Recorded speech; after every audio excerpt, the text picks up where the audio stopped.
हम पढ़ रहे थे कक्षा 9 का दूसरा अध्याय लहासा की ओर, जिसमें तिब्बत के सामाजिक जीवन के बारे में बताया गया है। यह लेखक का यात्रा वृत्तांत है। आधा अध्याय हम पिछली वीडियो में पढ़ चुके हैं, आगे हम पढ़ते हैं। जब लेखक घोड़े पर सवार होकर आ रहा था तो वह 1.5-2 किलोमीटर अपने दोस्तों से पीछे रह गया था, क्योंकि उसका घोड़ा धीरे चल रहा था। जब वह सुमति के पास पहुंचा तो उसे सुमति इंतजार करते हुए मिला। मंगोलों का मुंह वैसे ही लाल होता है। मंगोल कौन था? मंगोल सुमति। मंगोलों का मुंह वैसे ही लाल होता है। और अब तो वह पूरे गुस्से में था। क्यों गुस्से में था? क्योंकि लेखक ने वहां पहुंचने में बहुत देर लगा दी थी। अब तो वह पूरे गुस्से में था। उन्होंने कहा, मैंने 2 टोकरी कंडे फूंक डाले। ठीक है, सुमति ने कहा कि तुम्हारा इंतजार करते करते मैंने 2 टोकरी कंडे फूंक डाले। 3 बार चाय को गर्म किया। 3 बार चाय को गर्म कर चुका हूँ। मैंने बहुत नरमी से जवाब दिया, मतलब बहुत नम्रतापूर्ण जवाब दिया कि मेरा कोई कसूर नहीं है मित्र, मेरा कोई कसूर नहीं है मित्र। देख नहीं रहे हो कैसा घोड़ा मुझे मिला है? उसने कहा कि मेरा कोई कसूर नहीं है, आप देख सकते हो कि कैसा घोड़ा मुझे मिला है। मैं तो रात तक पहुंचने की उम्मीद रख रहा था कि मेरे को तो ये उम्मीद थी कि मैं रात तक पहुंचूंगा। खैर, सुमति को जितनी जल्दी गुस्सा आता था उतनी ही जल्दी वह ठंडा भी हो जाता था। मतलब जितनी जल्दी उसको गुस्सा आता था उतना ही वह उतनी ही जल्दी शांत भी हो जाता था। लंकोर में वह एक अच्छी जगह पर ठहरे थे। ठीक है, लंकोर में वो तिब्बत में जगह है ये लंकोर में वो एक अच्छी जगह पर ठहरे थे। वहाँ भी उनको अच्छे यजमान थे। यहाँ भी उनके अच्छे यजमान थे। यजमान मतलब जिनके पास वो ठहरा था, जो उनकी आवभगत कर रहा था। पहले चाय सत्तू खाया, रात को गर्मा गर्म थुक्पा मिला। ठीक है, थुक्पा होता है कई सब्जियों को मिलाकर उनका रस निकाल के बनाया जाता है, थुक्पा। ठीक है, आगे है। अब हम तिंगरी के विशाल मैदान में थे, जो पहाड़ों से घिरा टापू सा मालूम होता था। अब वो कहाँ पहुँच गए थे? तिंगरी के विशाल मैदान में, जो पहाड़ों से घिरा हुआ एक टापू के समान लग रहा था, जिसमें दूर तक छोटी सी पहाड़ी मैदान के भीतर दिखाई पड़ती है। उसी पहाड़ी का नाम है तिंगरी समाधि गिरी। उस पहाड़ी का क्या नाम है? तिंगरी समाधि गिरी। आसपास के गांव में भी सुमति के कितने ही यजमान थे। आसपास के गांव में भी मतलब सुमति के जान पहचान के लोग थे। कपड़े की पतली पतली चीरी बत्तियों के गंडे खत्म नहीं हो सकते थे, क्योंकि बोध गया से लाए कपड़े के खत्म हो जाने पर किसी कपड़े से बोध गया का गंडा बना लेते थे।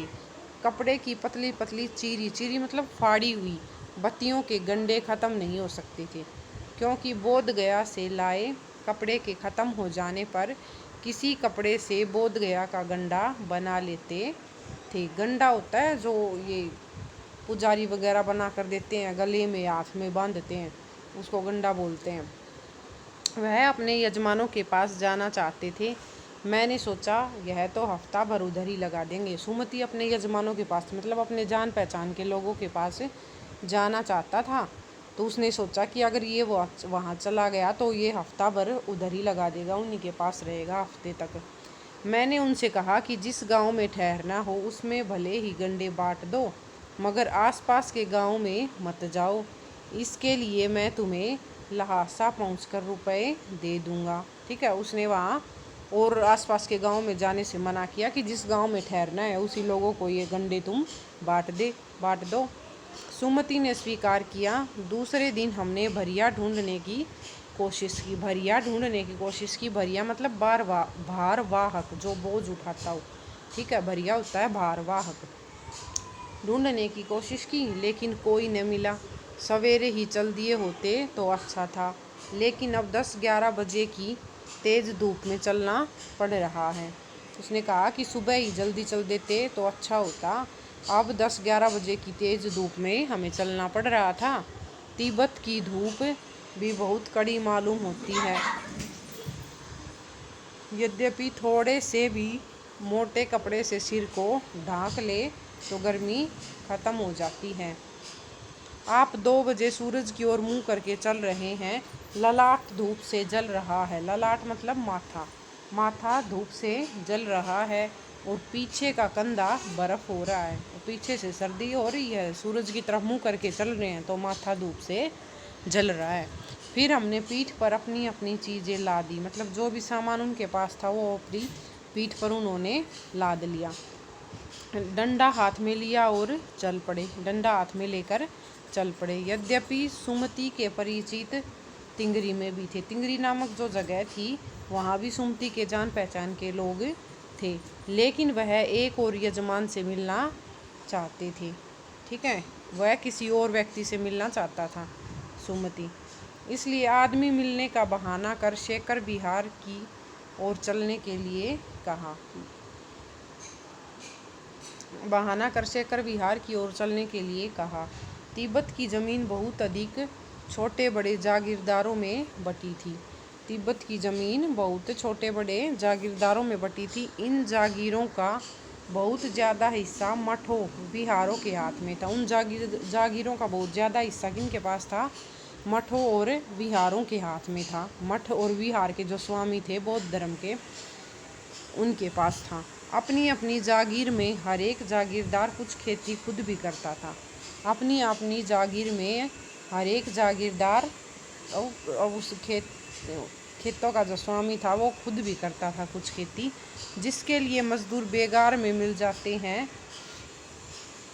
जिसके लिए मजदूर बेगार होता है फ्री में काम करवाना, काम के बदले पैसे न देना, वो होता है बेगार में मिल जाते थे। खेती का इंतजाम देखने के लिए वहाँ कोई भिक्षु भेजा जाता है जो जागीर के आदमियों के लिए राजा से कम नहीं होता। मतलब यहाँ बौद्ध भिक्षुओं का सम्मान दिखाया गया है कि उस क्षेत्र में बौद्ध भिक्षुओं को राजा के सम्मान माना जाता था। राजा के समान, राजा के बराबर उनको सम्मान दिया जाता था। शेखर की खेती के मुखिया भिक्षु नम से बड़े भद्र पुरुष थे। जो शेखर की खेती का मुखिया था भिक्षु नम से, वह बहुत सज्जन व्यक्ति था। भद्र पुरुष सज्जन व्यक्ति थे। वह बहुत प्रेम से मिले। हालांकि उस वक्त मेरा भेष ऐसा नहीं था कि उन्हें कुछ भी ख्याल करना चाहिए था। ठीक है, क्योंकि वो भिखमंगे के वेश में था, फिर भी वो उनसे बहुत प्रेम से मिला। यहाँ एक अच्छा मंदिर था जिसमें कंजूर बुद्ध वचन अनुवाद की। कंजूर होता है जो बौद्ध धर्म के ग्रंथ है उनका अनुवाद किया हुआ रूप, उनको क्या बोलते हैं? कंजूर। हस्तलिखित हाथ से लिखी गई 103 पोथियाँ रखी थी। ठीक है, मेरा आसन भी वहीं लगा, मतलब उसको भी वहीं रहने के लिए जगह मिली। वह बड़े मोटे कागज़ पर अच्छे अक्षरों में लिखी हुई थी। मोटे मोटे कागज़ पर अच्छे अक्षरों में वो कंजूर लिखी हुई थी। एक एक पोथी 15-15 सेर से कम नहीं रही होगी। वो एक पोथी का वजन बता रखा है, ये 15 सेर। सुमति ने फिर आसपास अपने यजमानों के पास जाने के बारे में पूछा। सुमति ने उससे फिर पूछा कि मैं आसपास के यजमानों से मिल सकता हूँ।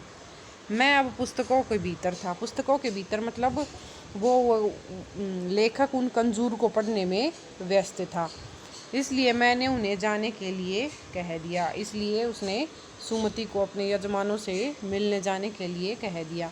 दूसरे दिन वह गई। मैंने समझा था 2-3 दिन लगेंगे, लेकिन वह उसी दिन दोपहर बाद चले आए। तो लेखक को पुस्तकें पढ़नी थी, इसलिए उसे लगा कि वो 2-3 दिन के अंदर आएगा, लेकिन वो अगले ही दिन चला आया। तिंगरी गांव वहाँ से बहुत दूर नहीं था। हमने अपना अपना सामान पीठ पर उठाया और भिक्षु नमसे से विदाई लेकर चल पड़े। अब हम कुछ शब्दार्थ देखते हैं। डांडा, ऊंची ज़मीन। डांडा क्या होता है? ऊंची ज़मीन को बोलते हैं। थोंगला, तिब्बती सीमा का एक स्थान। बीते, टीले के आकार का एक ऊंचा स्थान। कंडे, गाय भैंस के गोबर से बने उपले जो ईंधन के काम में आते हैं, उनको क्या बोलते हैं? कंडे। सत्तू, भुने हुए अन्न, भुना हुआ अनाज जो चना का आटा जौ और चने का भुने हुए आटे को क्या बोलते हैं? सत्तू। थुक्पा सत्तू या चावल के साथ मूली, हड्डी और मांस के साथ पतली लेई की तरह पकाया गया खाद्य पदार्थ। ठीक है। गंडा मंत्र पढ़कर गांठ लगाया हुआ धागा या कपड़ा। चीरी फाड़ी हुई। बरिया भारवाहक। सुमति लेखक को यात्रा के दौरान मिला मंगोल भिक्षु जिसका नाम क्या था? लोबजंग शेख था। लोबजंग शेख का अर्थ क्या होता है? सुमति, प्रज्ञा, बुद्धिमान व्यक्ति। अतः सुविधा के लिए लेखक ने उसे सुमति नाम से पुकारा है। अगला है दोनों चिटे। दोनों चिटे। येनम गांव के पास पुल से नदी पार करने के लिए जोंगपोन यानी मजिस्ट्रेट के हाथ की लिखी राहदारी जो लेखक ने अपने मंगोल दोस्त के माध्यम से प्राप्त की। ठीक है। दोनों चिटे क्या होती है? एक राहदारी होती है, उस नदी को पार करने के लिए स्वीकृति पत्र, ठीक है, परमिशन लेनी पड़ती है, तो उसको क्या बोलते हैं? दोनों चिटे या राहदारी। डॉन क्विवकस्तो एक स्पेनिश उपन्यासकार सार्वेतेन्ज के उपन्यास डॉन क्विक्जोट का नायक है ये डॉन क्विक्जोट जो घोड़े पर चलता था।